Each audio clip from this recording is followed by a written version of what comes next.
sit up here, and I've been doing a lot of podcasts and review interviews, so I'll just interview myself. So there's a lot to talk about, and it'll sort of ramble because I don't have an outline in front of me. But the first question that everybody wants to talk about, and that you ought to care about, is why are we here?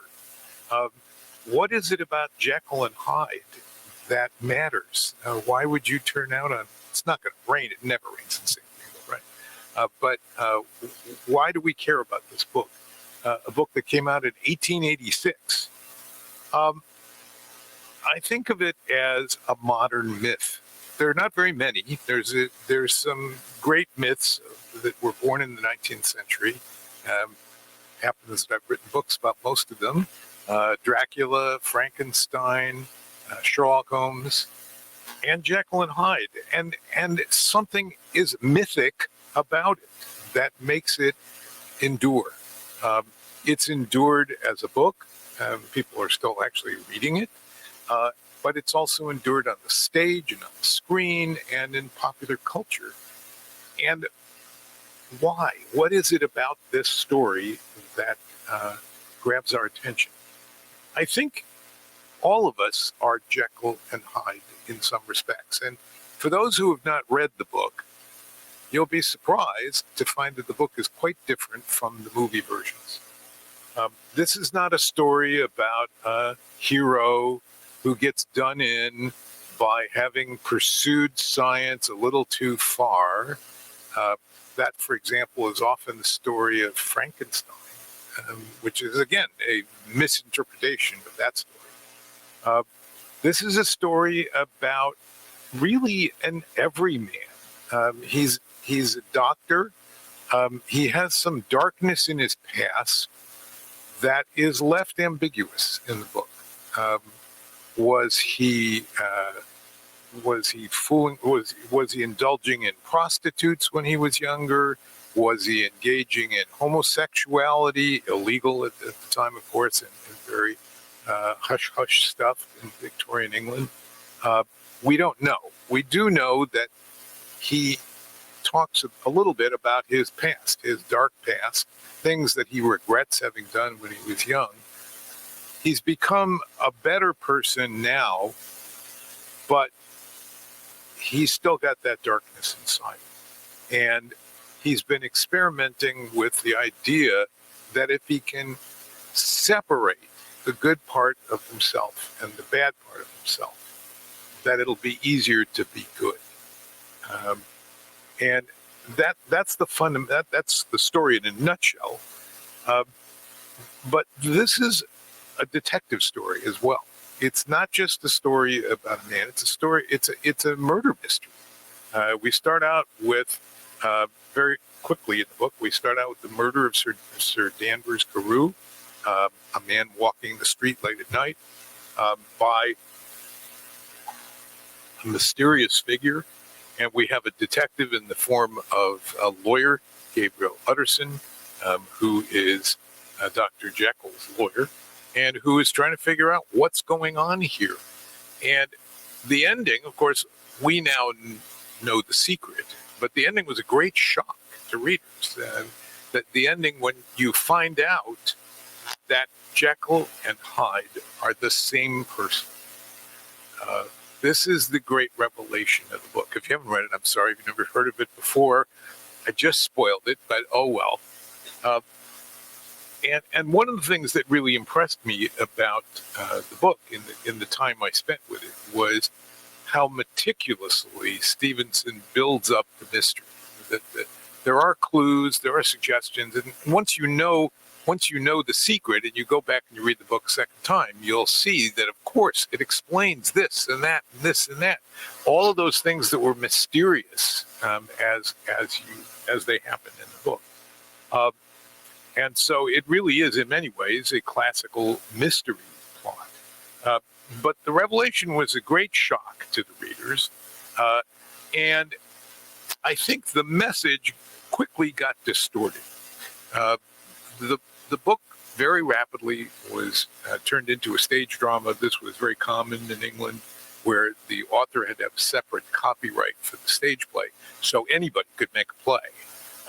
And so frequently authors were ripped off with versions of a stage production of their own novels. This happened to Mary Shelley, for example, as well. She came back from traveling abroad in Italy to find that Frankenstein was on the stage. A play called Presumption, by the way, which epitomizes what happens with these kinds of adaptations, which is they took the complex story of Frankenstein and compressed it down to a story about presumption, about going where humans probably shouldn't go, and exploring what makes life and all that. So the same happened to Jekyll and Hyde. Dr. Jekyll became a figure of heroism, a much better person. There are love interests in all of the stage and film versions, and there's a hope that he'll be saved by the love of a good woman and so on. None of that is in the book. The book has, I'm sad to say, virtually zero women characters. It's a bunch of men. So the stage plays and the films, when they first started, and they started very early, there were very early silent films, including the great 1920 John Barrymore film. They all used that distorted version. They all continued to develop the idea of this romantic figure, Dr. Jekyll, a good person who is injured by science, who lets out this monster Jekyll. When in fact, the message of the book really is that we all have the monsters inside us. And what we need as healthy human beings is to integrate those parts and deal with them, recognize our bad influences, our bad characteristics, and bring them under control. This is a subject, I mean, Stevenson called it that old war of the members, talking about sexual impulses in particular, but all of our bad impulses, and having to integrate that. This was a book very much about hypocrisy in the Victorian age, a subject that was on Stevenson's mind a good deal. He himself felt that he was a hypocrite. He was at that point when he wrote this book, he was a young writer, but his family had very much wanted him to become an architect. He was destined to be an architect of lighthouses in particular. That was the family business. But he wanted to be an artist. And so he felt that he himself was living this double life, that instead of being who he was supposed to be, he had this other secret life. He was also very interested in an historical figure, a figure that he had heard lots of stories about, and that's a figure named William Brodie. So Brodie was also known as Deacon Brodie. Brodie was a very respectable Scotch, Edinburgh fellow, a Scot. And by day, he was a deacon of the church. By night, he led a gang of thieves. And eventually, when caught, this double life came to light. And this fascinated people, that this outwardly respectable person could have this other part of his personality.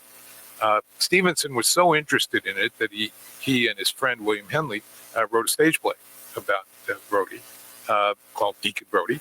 And I don't know that it was ever produced during his lifetime, but it was published several times. And we know that he talked a lot about the story. So he had this idea in his head about double lives and double personalities. This is before Freud, so there's not a lot of talk here. There's not a lot about the ego and the id. That's not, we can add that on top of it later, but that wasn't in his mind. But the idea of split personalities was already being talked about. There were already some recorded cases of people with multiple personalities, and certainly this issue was on Stevenson's mind, as I said, about himself, but he also wrote a couple other stories. He wrote a story called Markheim that explores a respectable person who is has a dark side to his life, and his book, The Body Snatchers, has elements of this as well. But this is the culmination of that. Now, there is a legend that this book was inspired by drugs. That's clearly not the case. Stevenson had been sort of brainstorming about the idea. As I said, there were earlier things that he had written about the idea, but it was inspired. Some of it was inspired by drugs. He said that part of it came to him in a dream. Now, Stevenson was a sickly fellow.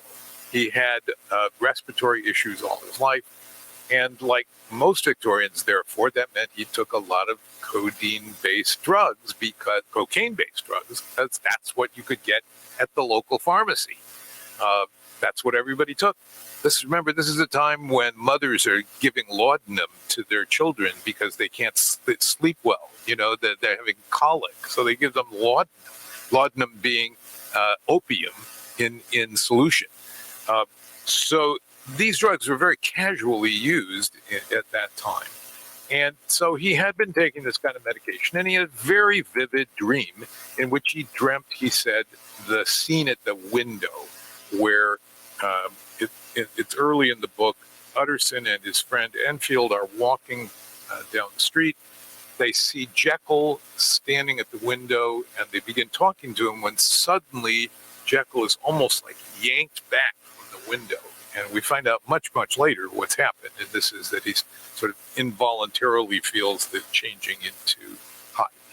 He's changing height. And he sort of yanks himself away from sight that way. He doesn't want to be discovered. So Stevenson said he dreamt that scene.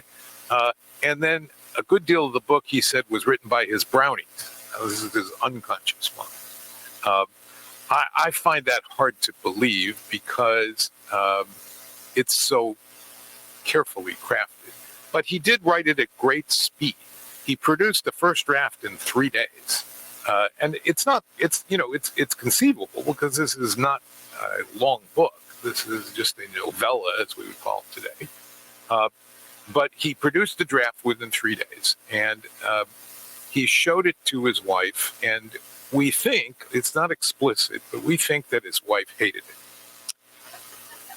And she hated it because it was overtly sexual. Now, we don't know because the story goes, Stevenson burned the draft. Somebody burned the draft. The draft was burned, whether it was an accident, whether it was Stevenson, whether it was his wife Florence who burned the draft.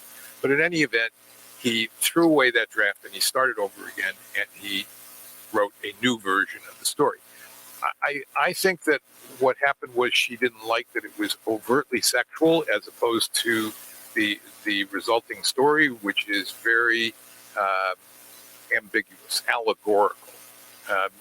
As I said before, we don't know what Jekyll's sins were. The earlier version, it may have been much more explicit. And we don't really know what Hyde's sins are, by the way, either, other than that he does murder Sir Danvers Carew. In the film versions, we get to see Hyde living it up with loose women, as they might have put it then. But in any event, the story was handed over to the printers after about 6 weeks. So it was a very quick production. One of the things that interested me, as it always does when I look at these books, is to see how the material changed along the course of the author working. In this case, we have 3 texts. We have much of the manuscript, when I say the manuscript, I mean the surviving manuscript, not the one that was burned. We have about half of the manuscript. We have what's known as the printer's copy, which was a typeset version with a lot of handwritten comments on it, and we have the final printed version. So we have 3 different versions of the text. And one of the things that I did at some length in the footnotes and in appendices where it got sort of out of control is to look at the variations, is to look at what was added, what was taken away. There's a whole character that disappears that was going to be there that had something to do with the will. and so on. So for those who are interested in the process of writing, I've tried to lay all that out in the book. This is something I've done before. I was very lucky I got to do it with the Annotated American Gods, Neil Gaiman's novel. Neil handed me an enormous pile of early drafts of the book, some of them handwritten, some of them typewritten with changes and so on. So I got to do that on that as well. That to me is always a fascinating subject. The coolest one I ever got to do, by the way, was Dracula. If you've seen my annotated Dracula, then you may have already known this. So sometime in the early 20th century, someone looking through their barn found in a trunk a typescript of Dracula, 500 and some pages, the manuscript of the novel. And it was eventually sold privately, ended up finally in the hands of Paul Allen, Microsoft Paul Allen. And I was able, while he was alive, I was able to go up to Seattle and spend a couple of days sort of looking at it and going through page by page. And that too is fascinating because we have the typed version, not typed by Stoker, typed by some typewritist. What that was typed from is interesting. Did he dictate to her, or did he hand her a handwritten manuscript? That we don't know. But we have the typed script. We have extensive handwritten corrections by Stoker. We have corrections by the editor of the at the publishing house, and we have notes by Stoker's brother, Thornycroft, who was a doctor, to whom he gave the manuscript for comments on the medical aspects of it. And the coolest part of that is there are literally sections that have been cut and paste, where there is a piece of paper pasted onto the page over typed material with new material typed on top of it. And if you hold it up to the light, you can see the text underneath the cut and paste, the piece of paper. And I reproduced one of those pages in the Annotated Dracula. And there's some amazing stuff there again. So anyway, this kind of textual variation interests me. I hope it interests you because I put it in there anyway. But as I say, what fascinated me about this book was its plasticity, was the fact that it's been adapted so many times and it's taken on this life far outside the book. So I've talked a little bit about the early stage play, the early film versions. Edison made a version. There are 2 or 3 silent. There's actually a Oliver. I never get Stan Laurel and Oliver Hardy. So Ollie wasn't in it. Stan Laurel is in a very early version called Dr. Pickle and Mr. Hyde or something, Mr. Side, something like that. Very early, a silent film. A lot of these, by the way, are available on YouTube if you're interested in them. I think I've included links to some of them in the appendices, but if you can find them on YouTube. A lot of the silent versions, the 1920 Barrymore is astounding because he does the transformation from Jekyll to Hyde on camera, no cutting away, no special effects. It's incredible. And then there's the 1931 Frederick March version, which is also readily available. After that, we have the Spencer Tracy version, which is, again, another wonderful one, but it's different. Again, they're all different. In the Barrymore version, for example, Barrymore version? Yes, I think it's Barrymore. Sir Danvers Carew is the father of the woman to whom Jekyll is engaged. And he is the one that convinces Jekyll that he should sow some oats before the wedding. You know, you should let himself go and try the wild side. And Hyde does exactly that and then ends up murdering him. Murders him, maybe a little justified in that one. But so again, I just was fascinated by all these different adaptations. And of course, since then, there's been many, many more. There's Dr. Jekyll and Sister Hyde. There's comic versions, there's Tom and Jerry versions, there's Daffy Duck versions, on and on and on. So that's why I said up front, I think Jekyll and Hyde has become one of the great myths of our time. One of those great figures where if you say, I mean, it's become an expression to say that somebody is a Jekyll and Hyde. It's not the real story, but it's based on it. It's based on the chords that Stevenson struck when he wrote this book. Now, it's interesting to see Stevenson's critical reception. He wrote this and it was published as a shilling shocker. It was published, that means it was published in a sort of paperback edition for a low price, and it was immediately reviewed and talked about in pulpits and in churches and in newspapers. And some people thought it was a great work of art. Some people found it really shocking. And it was a big change for Stevenson, of course, who had been known for Treasure Island, Child's Garden of Verses, and some of the things but this was part of his adult writing. He had actually a good deal of adult writing, if you will. He'd written a number of mystery stories, a collection called The New Arabian Nights, and more New Arabian Nights is a number of stories that are mysterious with a detective figure. He'd written sort of adult historical novels about Scotland, The Master of Ballantrae, The Black Arrow, and so on. So this is a bit of an outlier for him. But this is a time, remember, when a store like Mysterious Galaxy just wouldn't exist. There weren't genre writers. Writers wrote what they felt like. Writers didn't think of themselves as, oh, I write detective fiction, I write horror fiction, or supernatural. So when you look at some of the anthologies that I've put together over the years of mystery stories, horror stories, supernatural stories, ghost stories, it's a lot of the same writers because they wrote whatever they felt like writing. And the publishers published it. They didn't think of themselves as genre publishers. That's really an invention in the 20th century. So nobody said to Stevenson, oh, you can't write a book like this because it's not your normal kind of book. It was just one more book for him. A story that he really felt compelled to tell. I think, let's see, I'm trying to think what else I should interview myself about before I let you ask questions about this. The comic book versions and the other ones. So, for example, do you know about Batman meeting Dr. Jekyll, or the equivalent? So Two-Face, the villain Two-Face, is very much a Jekyll and Hyde, and there's a 6-issue series about Two-Face that's based loosely on Jekyll and Hyde.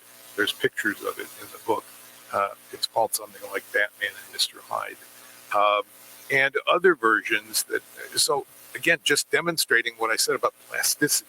There's always been a Marvel villain called Mr. Hyde, loosely based on Jekyll and Hyde. It's interesting that some see the Hulk as a Jekyll and Hyde character. And I think the creators of the Hulk said that they were influenced by this. Well, what's interesting is that in the original book, Hyde is smaller than Jekyll. Not this great big monster, which is Mr. Hyde or the Hulk. And Jekyll says it's because his dark side hadn't had the time to develop yet. It wasn't as old as he was. Interesting. So anyway, now I'm starting to ramble. So I will turn this over to you guys to say, what would you like to talk about this book or others?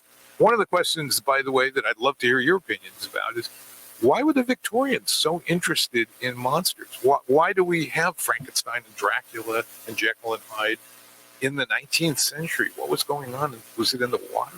I don't know, you know.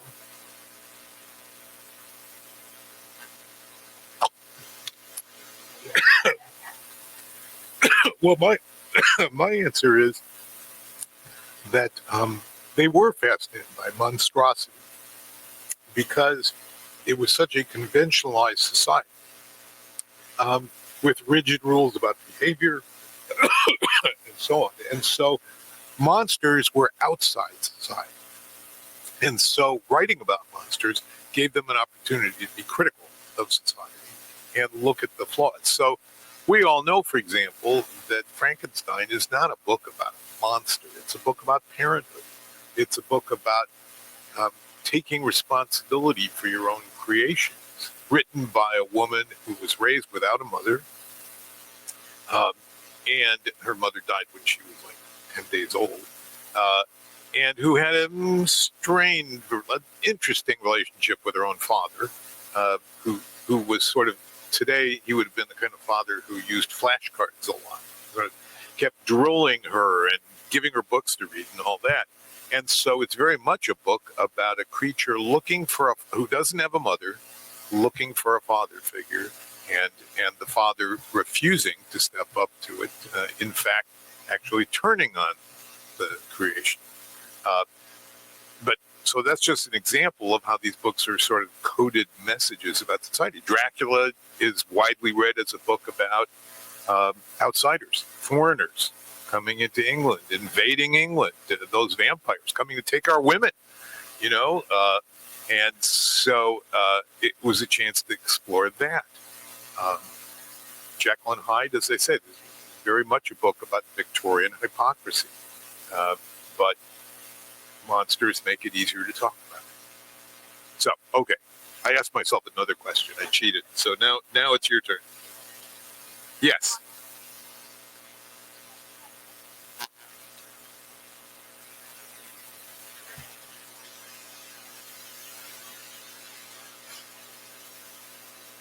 Yes. Yes. I mean, I think the character that he cut out, who is a client who comes to see Utterson early on about a will, would have been an interesting character to add to the mix.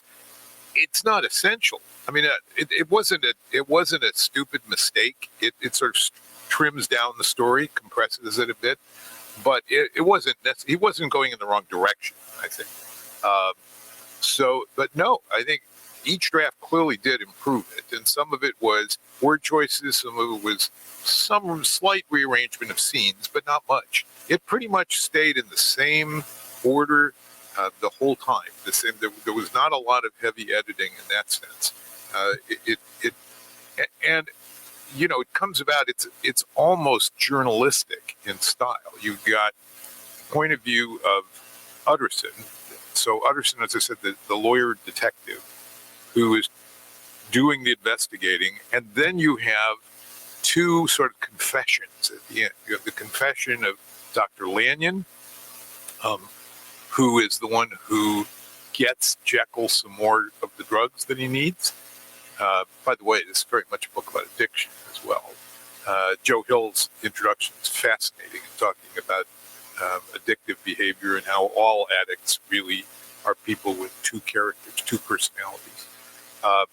And then we have the confession of Jekyll himself that concludes the book.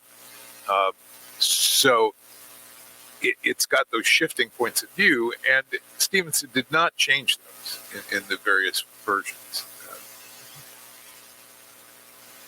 Yes.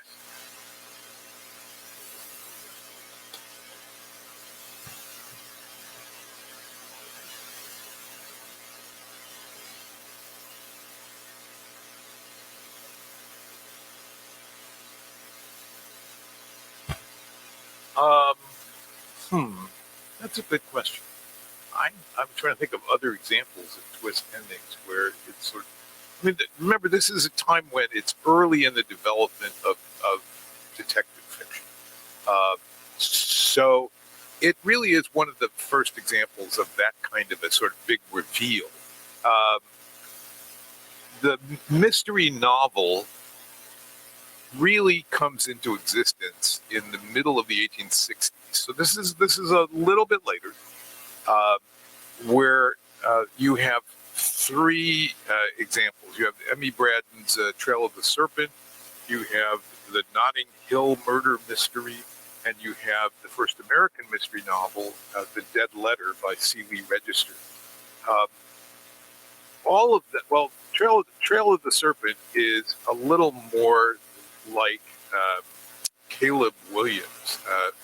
That's the novel by William, God, Mary Shelley's father, uh, uh, which was more like, it's like Les Miserables. It's a pursuit. The detective is pursuing the villain for an entire long book. Uh, Very long, but nonetheless an influential story. So there's not a lot of surprises in that one. Trail of the Serpent is very much the same. There's not a lot of revelations. And the other two, the Notting Hill Murder Mystery and the Dead Letter, depend on weird psychic abilities. The detective, his daughter, in the Dead Letter, it's the detective's daughter who has psychic abilities and so on to sort of reveal the secrets. But there are some twists. I mean, in the Dead Letter, very much the murderer is a big surprise. I mean, modern audiences probably had a good guess who it was. A modern audience would have a good guess. For readers of the day, it's like, him? Okay, because he's so respectable, and and he's been leading the search for the killer and all those things. So you have this whole thing of sort of the surprise revelation just being developed. Remember, Sherlock Holmes hasn't even appeared when Jekyll and Hyde come out. First Sherlock Holmes story is 1887. Now, again, there's no big reveal in Sherlock Holmes. There's no twist ending of, it's Jefferson Hope who commits the murder in A Study in Scarlet. Well, okay, we figured that out pretty early. It's sort of, how's he going to catch him? But twist endings were relatively new, yes. So, but a good question. What made me think about this?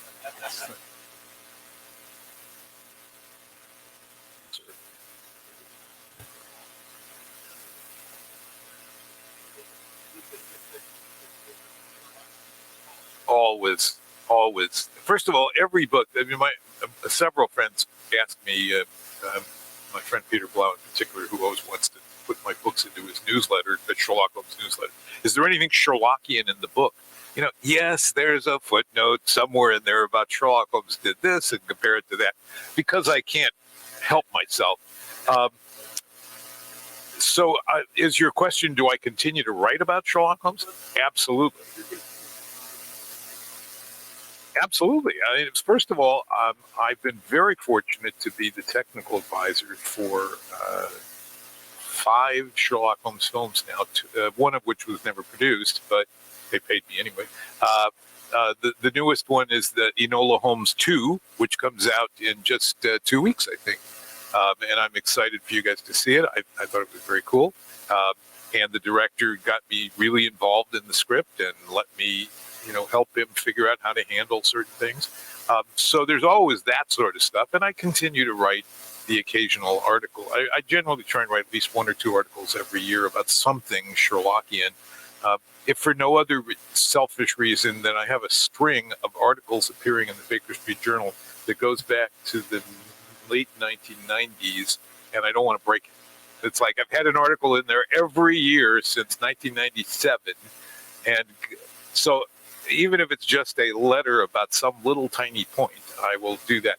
It is fun. I mean, it's a little hard to believe. I started the Sherlock Holmes Reference Library, which is the 10-volume set that I won't say turned into the 3 big Norton books, was edited into a different form because they're very different. But I started that first one came out in 1998. And it's 25 years ago, I actually approached Norton with the idea of doing a revised edition of the big 3-volume set, and they said, "Well, not yet. We still have a lot in print. Let's keep selling, and maybe we'll talk about it at 20 or 25, assuming I'm still alive." But I really enjoy doing this. My wife is always on my case about when am I going to write a real book. And, I don't know how to do that.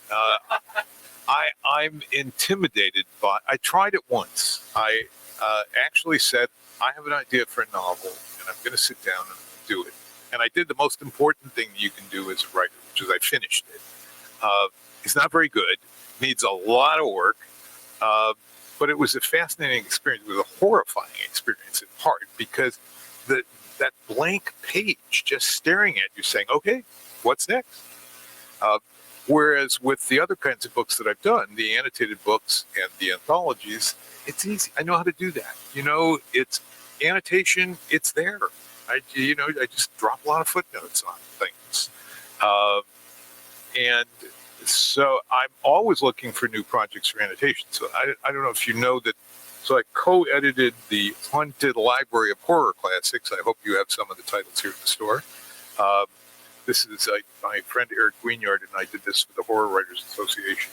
This is 10 titles, just what it sounds like, classics of horror, not including Dracula or Frankenstein because there's just too many editions of those. But The King in Yellow, Ghost Stories of an Antiquarian, House on the Borderland, The Parasite and Other Tales of Terror by Arthur Conan Doyle, Vatek, The Mummy by Jane Loudon, etc. So those are annotated. They're lightly annotated, more like glossary kind of annotations. And I've also been editing, and I hope you have these in the store, the Library of Congress Crime Classics series, which is now, I think we've published 12 titles already. There are 3 more done that'll be coming out, and it's going to go on ad infinitum as far as I know. The latest title that was just reviewed in Publishers Weekly, and I'm glad to say got a starred review, was Master of Mysteries. This is a title probably none of you have heard of, published in 1912 by Jolette Burgess, a writer best known for having written the limerick about the purple cow. But he created this wonderful character called Astro the Seer, who admittedly is a phony astrologer, but he solves mysteries because he's got the ability to be a successful phony astrologer. He has to develop all the skills of observation and deduction, and he uses it to solve crimes. And they're great short stories. There's tons of notes in there because it's a longish book. And those are wonderful fun to do. We're sort of going from, we did the Dead Letter, which I mentioned. So from the Dead Letter up to the newest chronologically in the series is the 1961 case pending by Del Shannon, which is about Lieutenant Luis Mendoza of the LAPD. It's one of the very first police procedurals, and one of the very first to feature an Hispanic detective. And sort of everything in between. So 1866 to 1961 and sort of classics in between. We've done a lot of 10s and 20s. I just finished working on the Canary murder case by S.S. Van Dyne. This is Philo Vance, for those of you who know who that is. If you don't, Philo Vance was the most popular detective of the 1920s and 1930s. Enormous best-selling book. And totally lost now. Nobody remembers Philo Vance. Nobody reads it. And there's a reason why. He's this real jerk. He's this effete snob. The reason that it was a difficult book to annotate, and I included the first one called The Benson Murder Case in my collection called The Classic American Crime Fiction of the 1920s. This is his second one. Takes a lot of notes because he's forever spouting quotations in Greek and Latin and poetry and this and that. So it needs lots of explaining. I think the modern readers, I think the contemporary readers just skipped all that stuff. But it's great. It's great meat for footnotes. So this is a very long answer to your question about annotating. I love annotating. I'm constantly trying to think of new big books that I can work on. We're having discussions right now, Mysterious Press and I, about what might be next. We haven't decided yet, but I'm itching to get going. I mean, this book was done a year ago, so it's not like I need to be working. Meanwhile, I've got the other series going, but certainly, yes.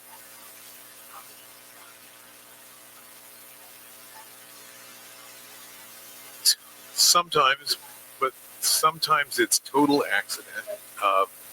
mean, what happened, so Sherlock Holmes was something that I was fascinated by when I was in law school, because I got a gift of the annotated Sherlock Holmes.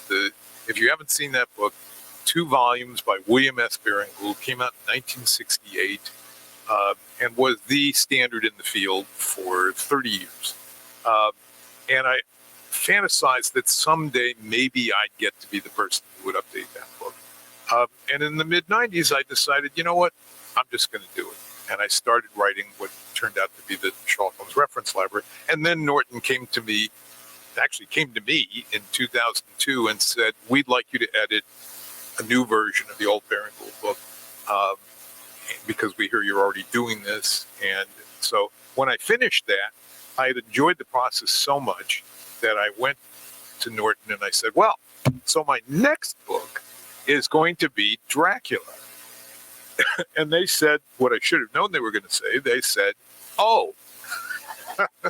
And I said to myself, oh, maybe I'm not the kind of writer yet who says to the publisher, here's my next book, print it. You have to pitch them. And by the way, in the nonfiction world, it works exactly backwards from fiction. You don't write the book first and then try and find a publisher for it. You find a publisher, pitch them on the idea. They then give you some money and say, go write the book. So I ended up doing that with Norton. They thought about it for a while. They turned it down. And then 2 weeks later, they called me back and said, did you sell it somewhere else? And I said, no. They said, oh, okay, we'll take it. So, and I love Dracula because it was exactly contemporary with Sherlock Holmes. We know that Holmes and Dracula walked the streets of London at the same time. And I already had a lot of the research material. I needed to expand considerably. I bought another 100 or 2 books on vampires after that. But I had the Victorian material. So that was sort of a natural outgrowth of Sherlock Holmes. And then the next big one after that was, I guess it wasn't Frankenstein. It must have been Lovecraft. And that was actually suggested to me by Norton. And there was a long gap in between. So that Dracula was 2008, Lovecraft was 2014. And in the 6 years in between, I was pitching Norton book ideas, and they kept saying no. And they're not wrong. It's their money. And these are very expensive books to produce. But they wanted books that had sort of a built-in audience that people saw as sort of something that they needed. This hopefully is one of them, although this isn't a Norton book, although Norton is actually distributing the book. So I pitched ideas like I wanted to do the annotated Lord of the Rings. Tolkien Estate said not a chance. They said he didn't want it done, by the way, interestingly. You may know that there was an annotated edition of The Hobbit, and apparently he wasn't very happy with it, and he said, no. I went to use the expression J.K. Rowling, and it was a different time. And she said, no, I'm going to do it myself. My granddaughter wanted to work on that. I mean, the other time, on and on, the number of, it's a long list of the books that I've pitched that they've said no. So it's hard to find you got to find the right publisher, and it has to be something that you're interested in, because you're going to spend a lot of time with the book. So meanwhile, I filled in my lonely hours in between there with annotating Sandman and Watchmen, and a couple other things. So, I'm happy with the quantity. What's next? Whatever they'll let me do. I mean, the Library of Congress series really came along. That was a delightful accident. My friend Barbara Peters, who had been publishing, she's the proprietor of the Poison Pen Bookstore in Phoenix, and also the Poison Pen Press. They had been distributing the British Library Crime Classics series, and they were very successful. They still are. They're up to like 80 titles. And I had gone to her with this idea of the Horror Writers Haunted Library. She liked that. And she said, I also have this idea about doing Library of Congress, doing American crime classics. Let's get on a plane, and you and I and my husband we'll go back to Washington and we're going to pitch the Library of Congress on doing this. And we did, and they said, sounds great. That was in 2019, I think, the summer of 2019. And she thought of me because she knew I was a student of the history of detective fiction, and had already done, you know, 3 or 4 anthologies of various writers and sort of knew the field. And I've loved it. It's just been wonderful to be the editor of that series. We put out books every 2 or 3 months.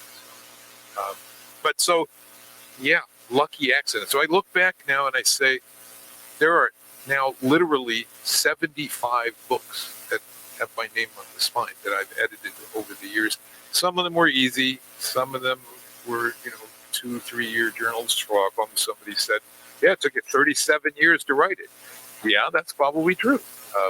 But it started out as an accident. Now it's very deliberate, and I'm always looking for new things to work on because I like doing this.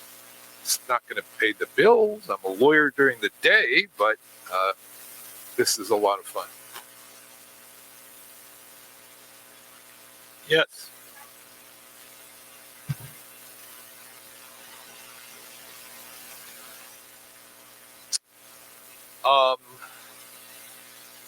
There's a few listed in the appendix to the book of sort of modern versions that don't have the title Jekyll and Hyde. But yes, there's always ones that come out that are different takes. For example, right now, I'm a part of the writer's room for a podcast that is to say it's an audible original drama called Strange Case. And it's very much based on Jekyll and Hyde, a modern interpretation. So there's always new stuff.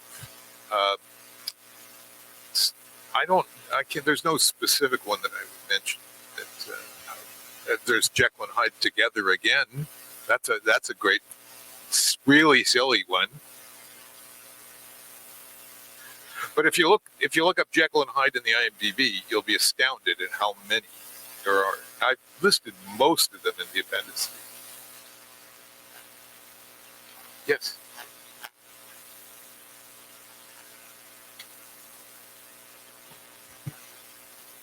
No.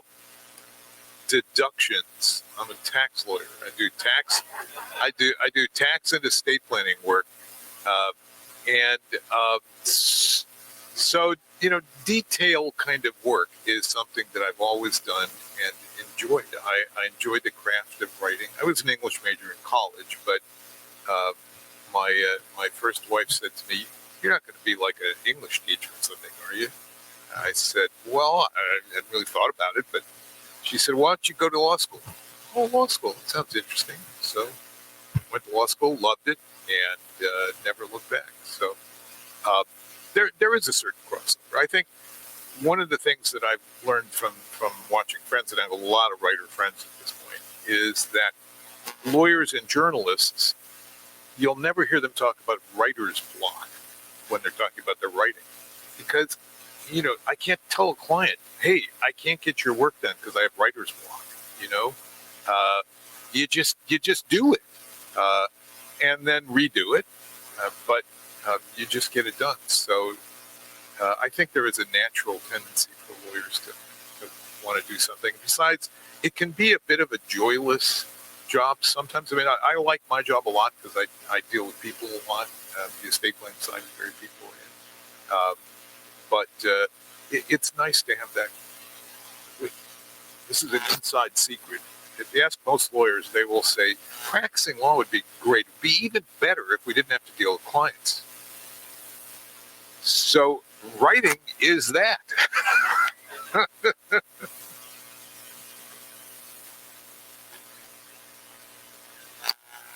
Other questions from the audience, or okay? Other questions from you guys? Otherwise, I'm happy to talk to you privately about secret things if you want, and of course, sign books for you. Thank you.